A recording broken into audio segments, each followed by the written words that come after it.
By the day, more children in our area are winding up in the hospital with COVID. News 4's Gabriela Vidal is live from Children's Hospital with a warning from one mother whose family battled the virus. Gabby.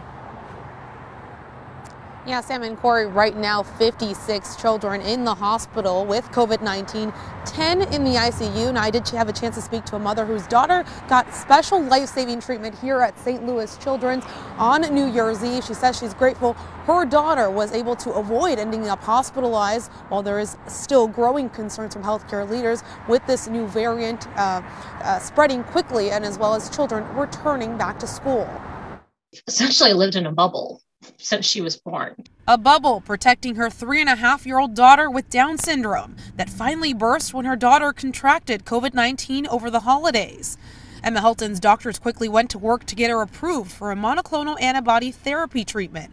The method can make it more difficult for the virus to reproduce in your body.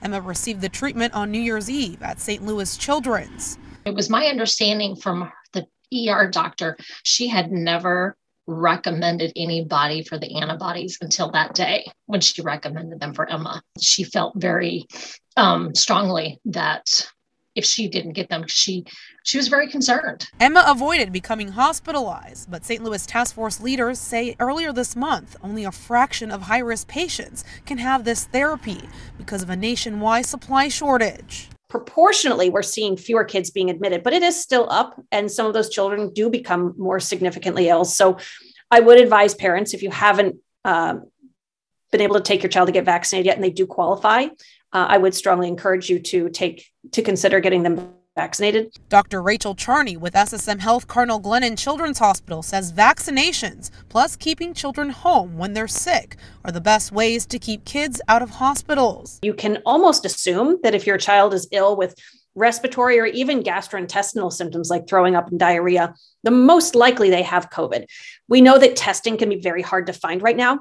If you cannot find a test readily, treat your child and your family as if you do have COVID. While Helton says she's lucky her daughter survived, she hopes other families do their part to keep all children like hers as safe as possible. If you want to vaccinate, if you want to, if you need to quarantine, do whatever it is you need to do to make those you love as protected as you can. Another thing that hospital leaders are seeing coming into their pediatric hospitals is children with multi-system inflammatory syndrome, which often presents after a child's been exposed and contracted COVID-19, usually 4 to 6 weeks after. And some of the conditions that could include is high fever, rash, and inflammation of the heart. Reporting live in the Central West End, Gabriela Vidal, News 4.